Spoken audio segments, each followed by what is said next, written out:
Okay, so today is our last discussion on the sutras. Although, in terms of yoga discussions or yoga philosophy discussions, the sutras pop up all the time. I'm excited because this time, we've gone through the sutras in detail. So I feel like in future discussions, you'll all have the information to actually take our, discussions a little further. And I'm also going to try and find a way to actually make these slides available so you have all the information at hand. Okay, so we started last week talking about the inner practices of yoga: dhyan, dharana, samadhi. Yeah. And all of these together is called samyama.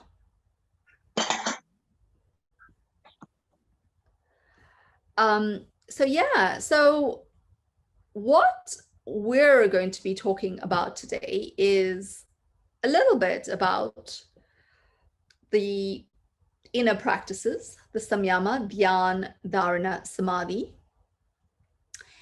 And then we're going to talk about, and we touched on this last week, these inner practices is when you start to see the real benefits of yoga. You start to achieve supernormal abilities, you start to learn how to work with your physiology, control to a certain degree your physiology, your body, so that you can function at your best. So when you start practicing and perfecting the last three limbs of yoga, you start developing these abilities. But what Kaivalya is about is letting go, the liberation. The fourth chapter that we're discussing today is about letting go of all of these special abilities. So Vibhuti, that's the third chapter, means glorious, and the third chapter discusses all these supernormal abilities that you can achieve through yoga. Any questions about those abilities before we move on? These are some of them, the Siddhis, but we've also gone through that long list. In the third chapter, Patanjali lists everything that you can achieve. However, he ends the third chapter by saying, but to achieve liberation, you have to renounce all. Now, the fourth chapter, Kaivalya, means oneness. It means alone. And what Kaivalya usually means or refers to this idea from Samkhya philosophy. Now, yoga stems from Samkhya philosophy. And what Kaivalya in Samkhya philosophy means is that there is no longer a separation of Purusha from Prakriti. There's no longer a separation of consciousness from the material, or pure consciousness from nature or the material world. And the first sutra of the fourth chapter, Patanjali says, higher powers may arise from birth. You're born with special abilities, herbs, mantras, austerity, practices, or tapas, or achieving samadhi. So you can achieve all these higher powers from being born with special abilities, taking herbs, using mantras, austerity, or achieving samadhi. However, there is no external cause that can change one's nature or mentality. So you can achieve higher abilities with all of these other things, but there's nothing that can change your nature or your mentality. And he goes on to say that different mentalities are formed solely from the sense of I-ness, from your own ego.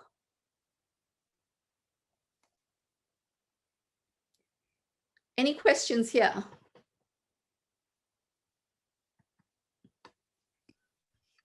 So is this saying that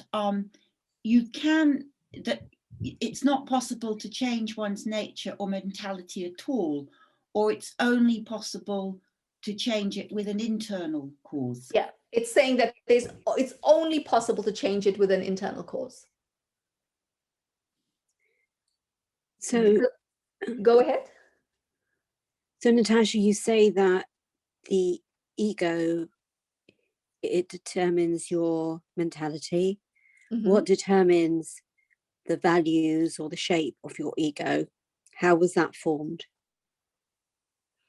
So the ego is it's a sense of I-ness. It comes from desires, it comes from needs. You know, if we look at Maslow's hierarchy of needs, it comes from all those bottom, you know, the bottom rungs from, you know, basically physiological state, security needs, as well as emotional needs, desires. So the ego comes from all the needs that we have.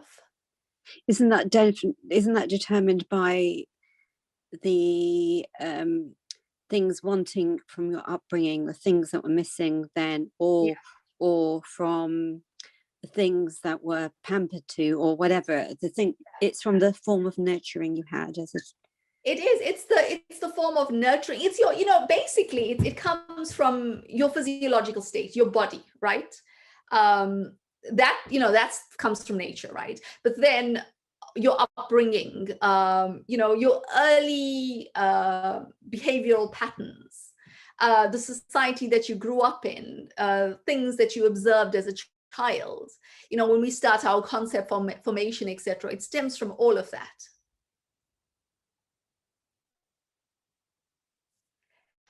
And go ahead. Saying that statement where it says that, basically, are you saying that you can't blame anybody else? You can't say somebody's made me do this, somebody's made me this way. It is all you, and you have to take responsibility for it. Well, yes, as an adult you do. Yeah. Definitely. Yeah. So yeah. So we talked about from birth, didn't we? So that I-ness that you're talking about, at what point does someone take ownership of that? So the I-ness, you know, the thing is, I think last week or one of the weeks we talked about theory of mind, right? To a certain degree, and you see it in children as they develop, and then, you know, they start seeing themselves as separate entities. You know, kids always, you know, I remember, you know, my niece, etc., you know, when she was little, we are doing something, you know, us is doing something, you know, and then you notice the time where it changes to I and me, you know, when there's ownership, and you notice that shift. And as soon as that I-ness, that this is mine, I, you know, you see yourself as separate from the rest, that's when that ego starts taking shape. Now, they generally say from about the age of 7.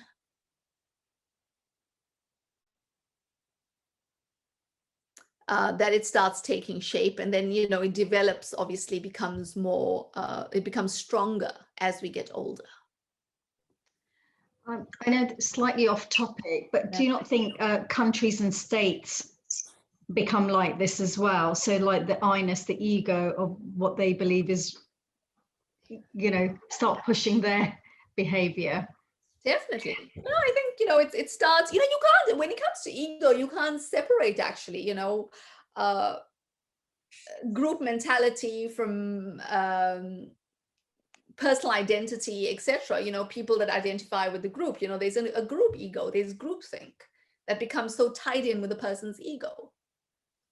Egos get so tied in with the need to fit in, with the need to, you know, gel with a certain part of society, or fit in with a certain part of society, to you know, leading to us ostracizing, you know, other groups that we do not want to fit in with, that our egos do not identify with. So last week, so the Seema's comment about responsibility for your actions, or for yourself, and for what is that I mean, I feel that some people don't ever get the proper guidance. I mean, that in effect, that's what you're trying to do, isn't it? Here, you're trying to give people, the people within your network, at least some guidance. But some people never get that balance of the guidance. Some people never given the opportunity to really have responsibility because their upbringing is so weak or so lacking that I feel it's unfair to brush every adult with that responsibility. So many adults are just victims of their childhood. Definitely.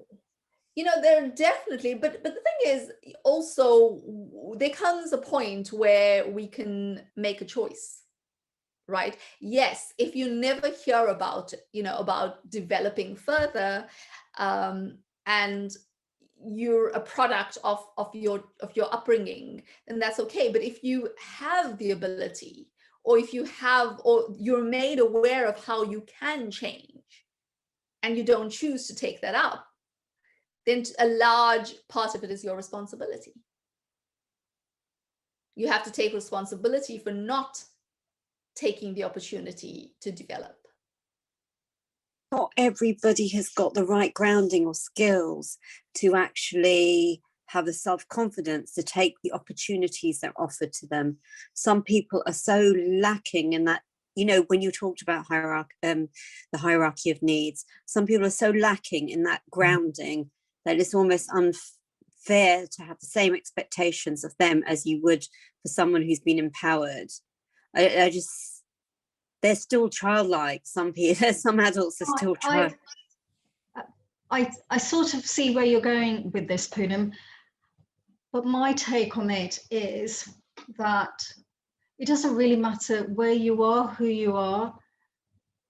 All of this, to me, just get to that. I think we talked about it last week, of being pure and being good and kind.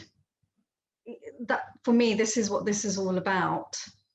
And I don't think whether you've had lots of guidance or minimum guidance, you know, don't you? A person knows when they're not being good. I think that's part of being kind, actually making allowances for individuals who haven't had the same opportunities that many of us in this group have had. So it's about understanding where they're coming from. That's how I feel anyway. For example, when you talk about most extreme example, but pedophiles, many of them have been victims themselves, who've gone the most horrific experiences that, you know, and it's, you know, it's just one extreme example, but it's just, until you've been in someone else's shoes, it's very difficult to say. It's really easy, I think, to kind of have room in your heart for other people when you've had a relatively privileged upbringing, and when you haven't had those sorts of experiences and privileges, I think they're coming from such a different position that that's what I'm trying to say. I think no, I get that. I totally get that. We have the luxury of choice. So I've Nitasha's dropped out. Yeah, I think Natasha's not on. Let's hope, but I think that's a very interesting point, Poonam, because it's empathy and the sympathy that you can put yourself in the other person's shoes, and like assume it said kindness. But I just have a bit of a bugbear with the whole pedophile thing, and that yes, there's a choice, which Nitasha had started off saying that. You see, I have a specific abhorrence or upsettedness about this, is that the child has never done anything wrong, which is not any justification, anything of that sort, but for you then to not have the insight into what you're doing makes you more of an animal rather than having the consciousness or awareness to not, because we all have a choice. You can do the right thing or you can do the wrong thing. There is that awareness, otherwise they would not be so adept at hiding from the law. They would just all be caught. So unfortunately, I have this view that they are to evade the law, etc., by using their intelligence and their consciousness, their awareness, in a very malicious, malevolent, horrible way. How when you're from a privileged situation where you have had certain opportunities, it's easier to have room in your heart for others. And then Vishal said, well, a paedophile who's intentionally, and I talked about paedophiles in particular because most of them are extreme victims who've been through experiences that none of us hopefully have ever been through. And to have gone through that until you've been in their shoes, it's very difficult to know how you would react. However, Vishal then did say that they're intentionally, they know they're causing harm and that they're intentionally evading the law. And I do see that. I mean, to cause somebody physical pain and to know that you're causing someone physical extreme pain and still do it, it does take us. More so that it's a child, an innocent child. That's what's upsetting to me, is that they haven't done any, you can understand acts of random violence or road rages or something as an alternative, but a child is trusting, and in fact it is what Nitasha was talking about, where there's a trust element that a child has that you're abusing, and that fundamentally or mentally is the worst possible thing, rather than even the physical, heaven forbid, the physical act, but the trust that you are, that child, or that concept is just horrendous. And it's that there's a perception or political correctness about, it's inclusive, and one wonders whether if it was extreme harsh penalty for it, that it would just stop. Or the sort of Saudi Arabia and your hand is chopped off for stealing. But I know I'm going off topic, so sorry. But it's sad because in cases like that, you perpetuating, because we're just saying pedophiles are victims of abuse, and are they just going on to create more victims of abuse? But this is an extreme case. This is an extreme example, but it's the same thing with every walk of life, with everything.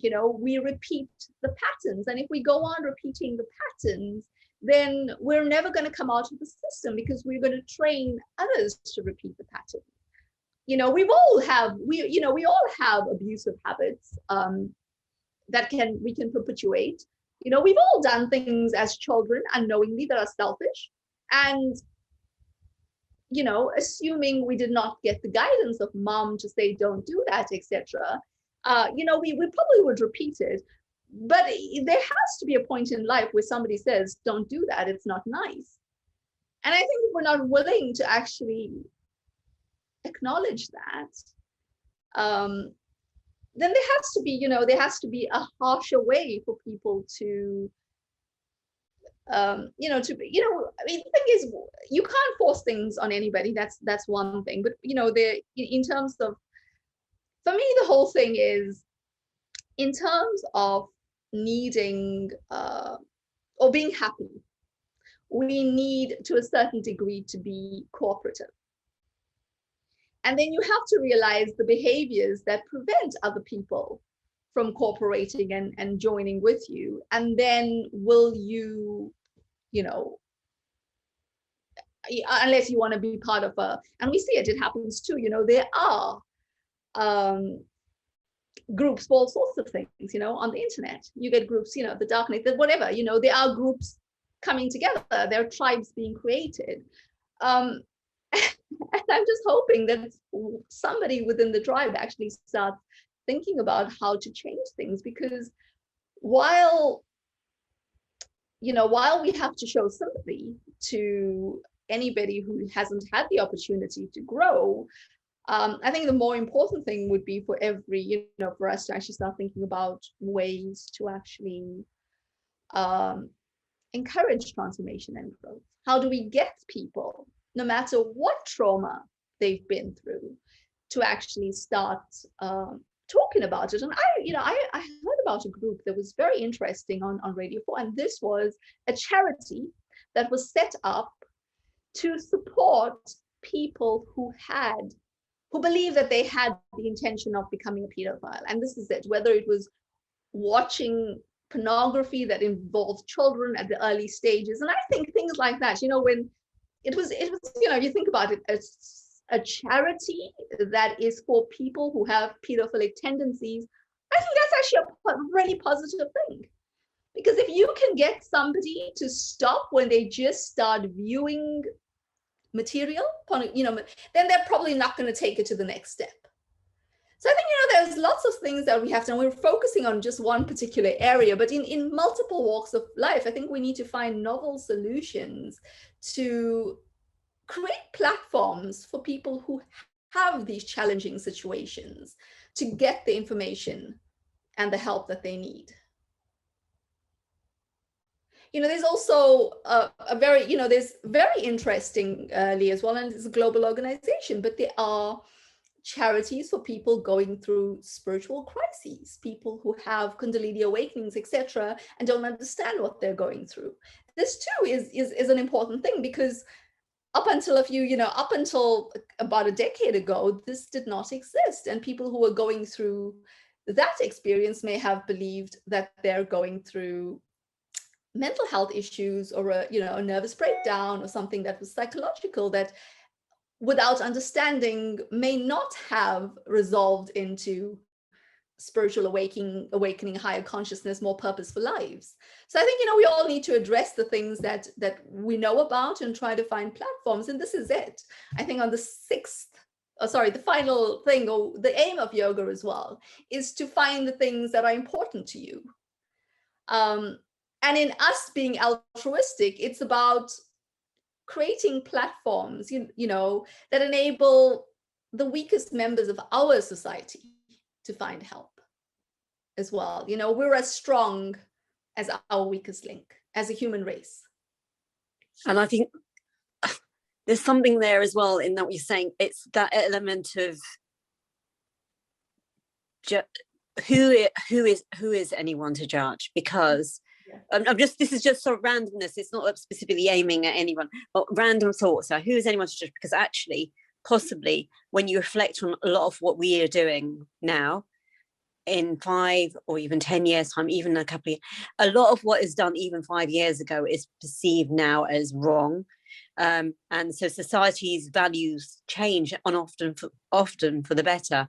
What's happening in the Gaza, what's happening with the environment, what's happening with the way we treat other animals, all of that at some point, some future generation, or the way we discriminate, all of that will be judged differently.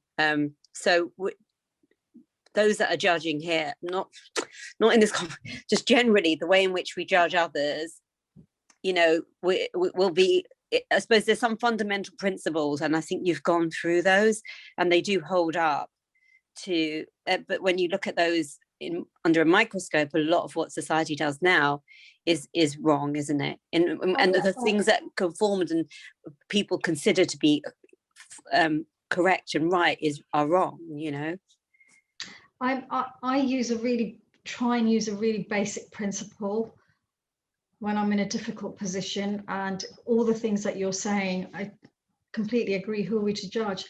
One of the things is I really try and take a step back and see, why has that person taken that position? Trying to understand their reasons for taking that position. And that's really helped me a lot in the last few years. And that came through actually from my OU studies, when we were looking back at history and looking at the classics and looking at why certain people did certain things and why didn't people learn. And then actually trying to sit back and say, well, why did they do that? What made them do that? What was it in the personality? Was it expected of them? And that train of thought helps me. And it's not to judge anybody, it's to try and understand why they're saying or doing the things they're doing. And that's it really, no more than that. I think for me, and the reason I think I err to the yoga philosophy is because, going back to the yamas and niyamas, it says at the start, you have to be the objective observer, which means don't judge. The whole thing was non-judgmental, be discriminating, but do not judge. And then when you think, non-violence, ahimsa, and this is it. And no matter what, if you think of it as ahimsa, then it's non-violence to anybody, even non-violence to the perpetrator, because we have to offer that person compassion. Try to understand where they're coming from, because when you understand, if you really genuinely try to understand where they're coming from and you're compassionate, you're more likely to find a solution. Harsh judgment and creating these rules and putting people into boxes doesn't resolve anything. I think it's about offering compassion, looking at each situation individually, but ultimately going back to the fundamental of yoga, be the unbiased observer, do not judge. We do not have the right to judge anybody, not even ourselves. We have the right to correct ourselves, but once the action's done, don't judge, correct. So often we get caught up in the judgment and the guilt, and we don't do any of the correcting. So getting back to your slides aspect, where I just see yoga going in the upward direction, Mm-hmm. that's the choice, that you can actually then go into the downward direction. But I've been fortunate to have the window into people's lives, where the points that Seema and Poonam made, that you can give somebody the opportunity and they do have to choose.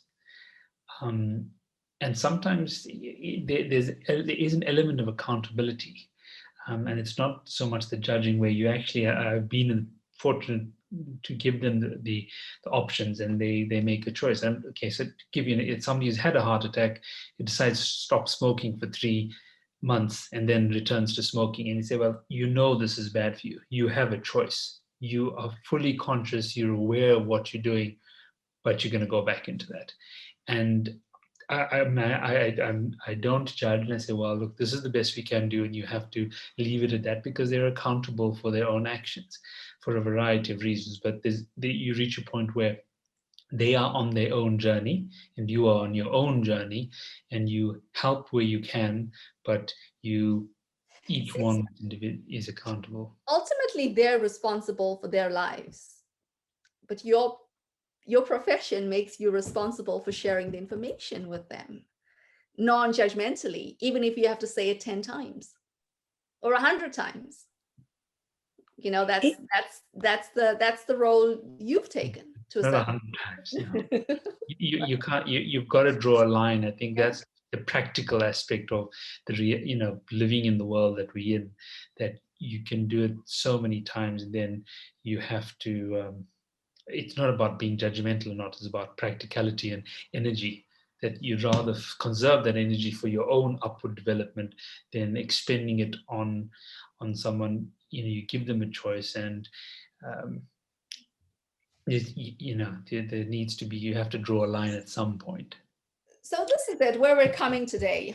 I think what Vishal said, the whole thing about samadhi and kaivalya is drawing the line for my higher development to a certain degree can be seen as selfishness. Everything needs to be considered.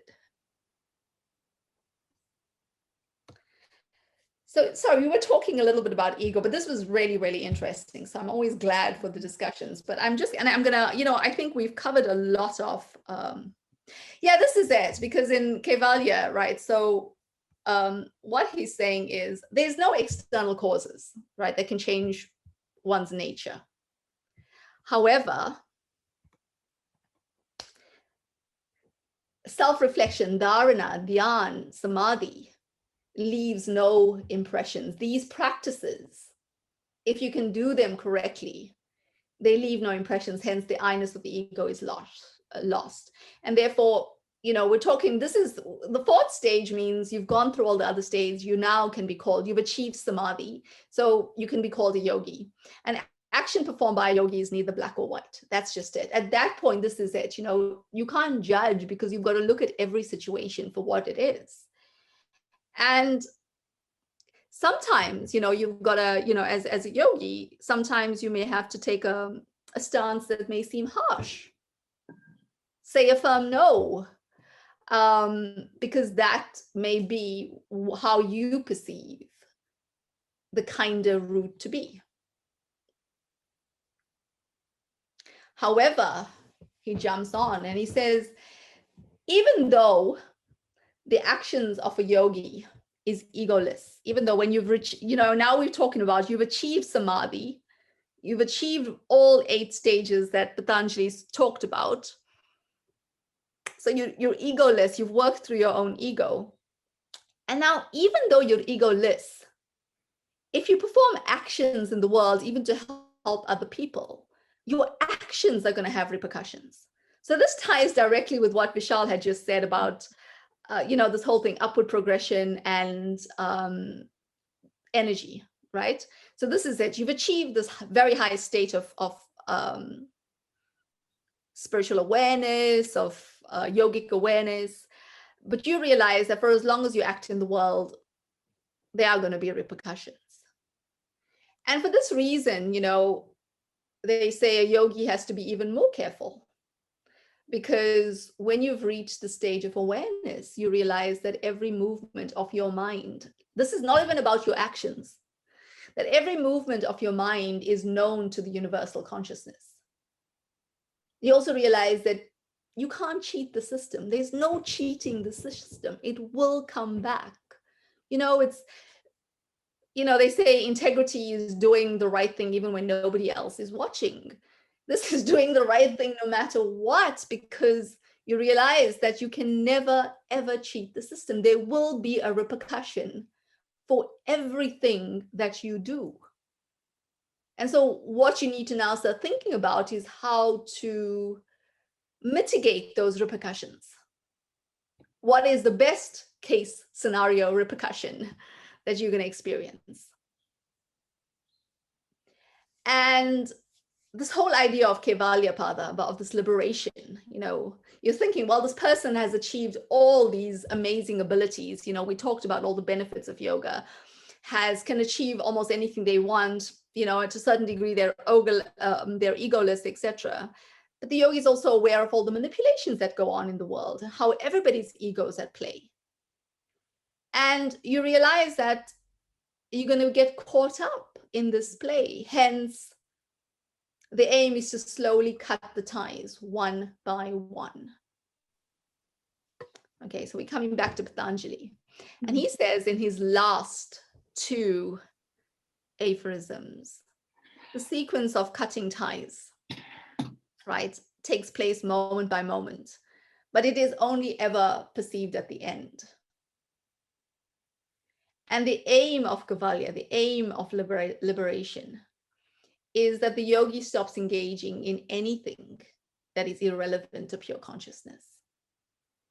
This is liberation. This is the whole thing. So that's the whole thing. It's when Vishal says, for your own spiritual growth, do I stop doing that? But here you have to decide, are you taking the selfish path, or are you taking the path are you cutting a tie with that person because it's the right thing to do? So this is where, they say the yogi's actions, there's no black and white, because you're constantly having to navigate. It's right in this situation, in that I'll say no to him or her or whatever, but in another situation, I may be extremely helpful, because the long-term going forward repercussions in terms of Purusha is more, is in keeping with Purusha, is in keeping with universal consciousness. And then Patanjali's last line in the sutras is, this is all. So this is the slides, and I just wanted to quickly go through it, because what Vishal had mentioned tied in directly with what Patanjali was actually saying, that even as a yogi, you reach a point where you have to decide, what's worth doing and what's not. Can I say something? Yeah, go ahead. So this is quite theoretical, but I find a very helpful way for me to deal with it, and a realistic, real life sort of situation, which is when you're driving, I always thank if somebody lets me in, etc. But I never look to the other person for a response, or to the other driver, because my mom taught me to be a courteous person. So when I raise my hand and thank them, I don't even actually look in their direction, because I don't want to necessarily see their reaction, because it could be angry, like, oh, and just like, even in fact, I wasn't joking when I mentioned to Ruth earlier that sometimes seeing this visual movement in me moving my hands so much has a ripple effect. It's like throwing that pebble in the pond, and it has those knock-on effects. So for my own belief, I want to thank that person or show my gratitude, and I'm doing it for my reasons, for what works for me, and not for their response.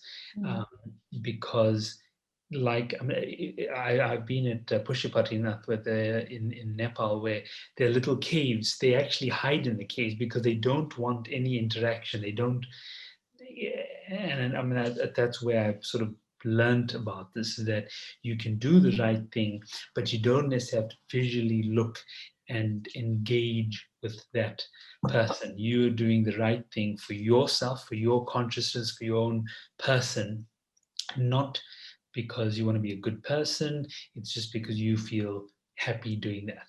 And that may be just not doing anything. You don't necessarily have to thank someone for, but I just want to bring a modern day spin to it.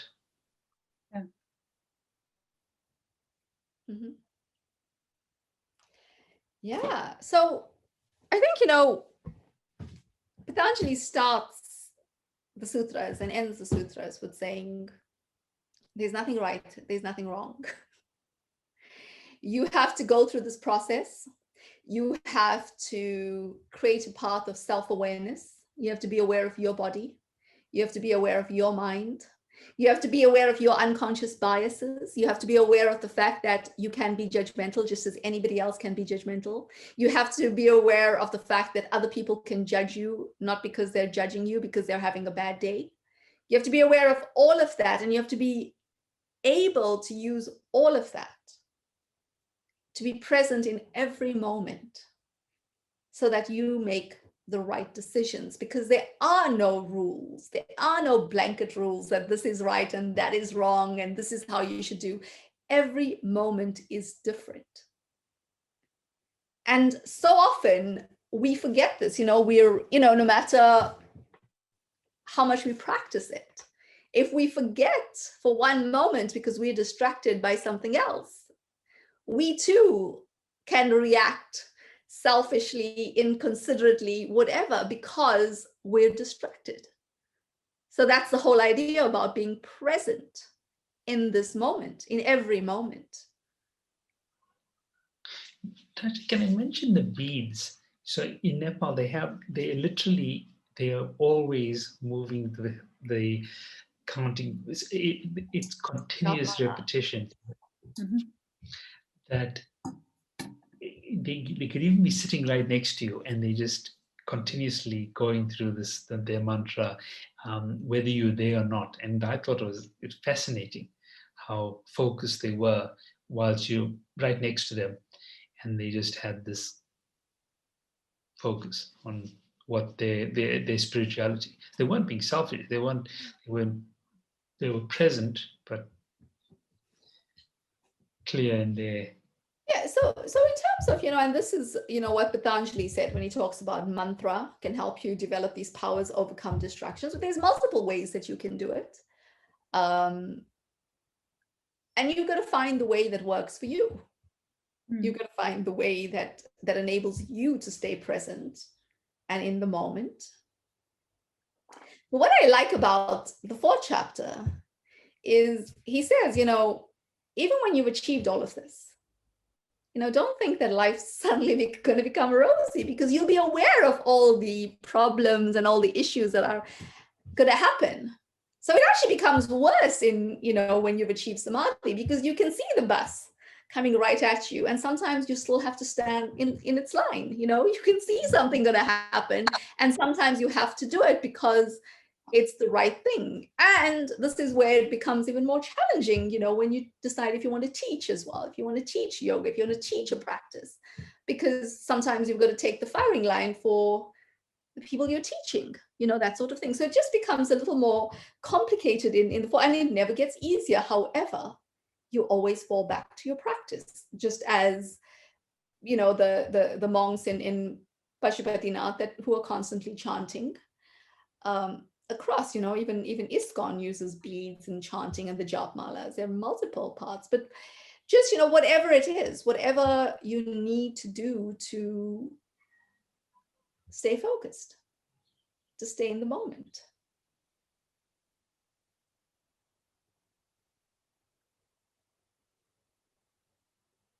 Talked everybody into silence. Yeah. I really liked what you said, Vishal, in the sense that because everything that we've done over the last few weeks, I've listened to and looked at slides, it's a lot of it's theoretical, a lot of it's almost educational, going to a lecture. It's about now, and just actually along the way, just trying to live the life that you've just said, you know. So it's about bringing that into practice if we're not already doing some of it, trying to do a little bit more and not beating ourselves up if we can't. Still got a nice house, still driving cars, still, you know, still doing things that a true yogi doesn't do, if that makes sense, because there's such extremes between what you aspire to, Nitasha, and where we are. We're all on a path, right? Every single one of us in life are on a path.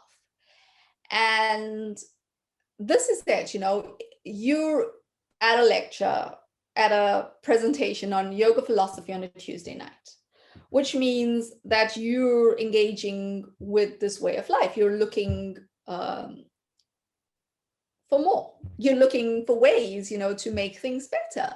And for as long as you're looking for ways to improve, that's the path of yoga. Yoga is about personal practice. It's a daily practice. Practice never stops, no matter what stage of yoga you're at.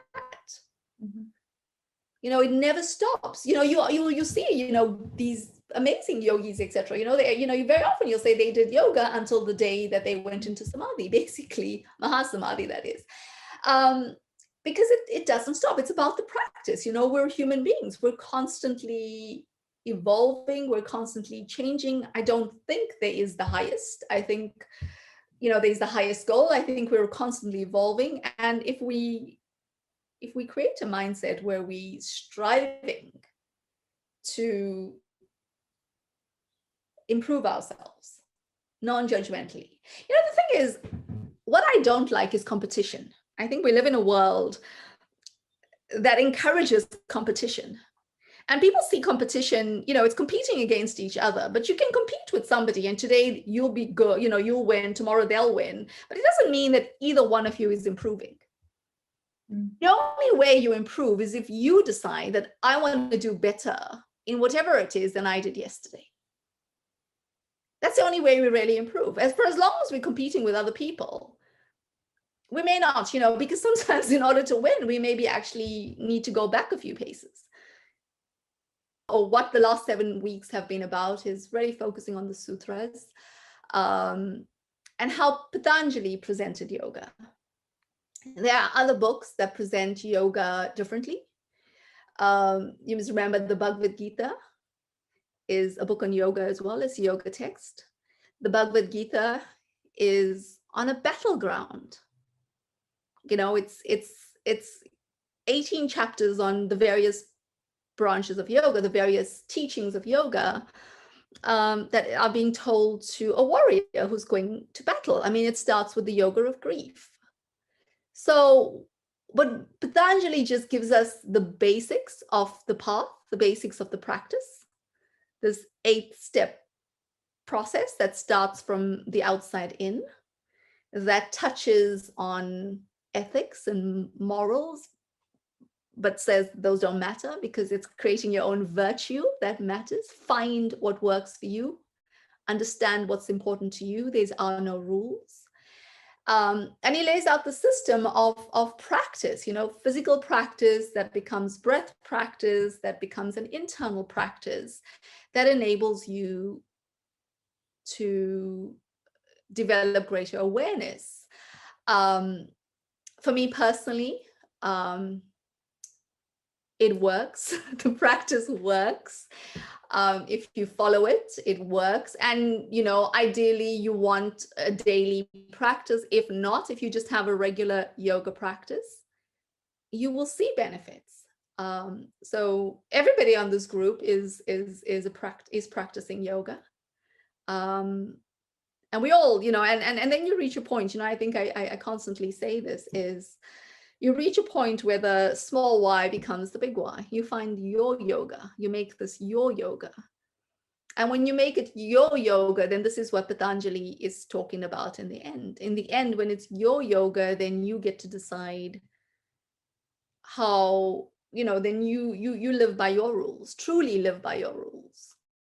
Because the whole thing is about creating this awareness. It's about stopping the fluctuations of the mind. It's about unfettering the mind, you know, letting go all these habits, all these patterns that we repeat unconsciously. Those are the real things that limit our freedom. There's no man as trapped as a man whose mind is in chains.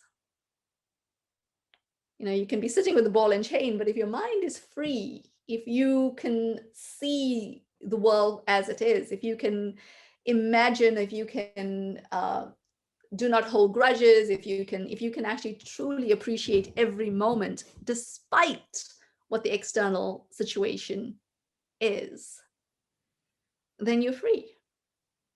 Just described Nelson Mandela. Yes. Yeah, so, you know, lots of people have said the same thing. This is and there are lots of examples of lives, people who've led phenomenal lives, that have done amazing things, who follow through on this. And it's just, you know, the mind is what we need to free. The mind is what, you know, that's just it. And nothing external is going to free the mind. It's only this inner awareness. It's only this inner reflection. It's only letting go of habits and patterns and biases that we hold on to. Nobody asks us to. After a certain age, you know, these patterns become ingrained. Nobody expects it from us. And, you know, only we can let it go. So that's, you know, that's the essence of it, the whole idea behind it all.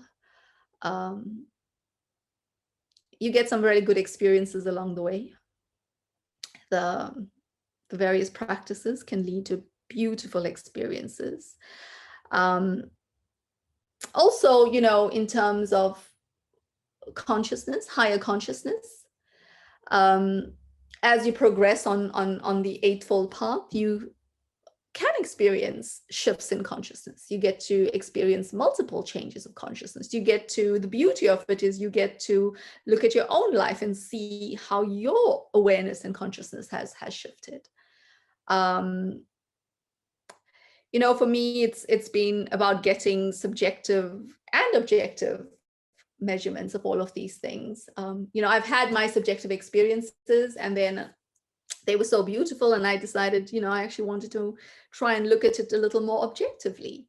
And we also now understand, which we did not understand as clearly in the past. I mean, when I say the past, I'm talking about hundreds of years ago, that there are many, many physical benefits to yoga as well. We also, you know, we can't measure states of consciousness, but we can see different, we can use different apparatus, etc., different methods of reading, and we can actually see how yoga practice can actually change our own experiences of life. So, but at the end of the day, you have to make it your yoga. You have to take it where you want to take it.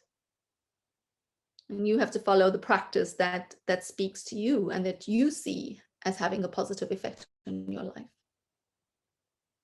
I mean, just thinking about the whole trajectory of today's discussion and going back to the beginning, interesting discussion. And I think my reflection on the whole thing and the whole course we've done with you on Patanjali is, if I would ask to say, how would I describe to somebody what this is about? It would be to say, everybody needs to change.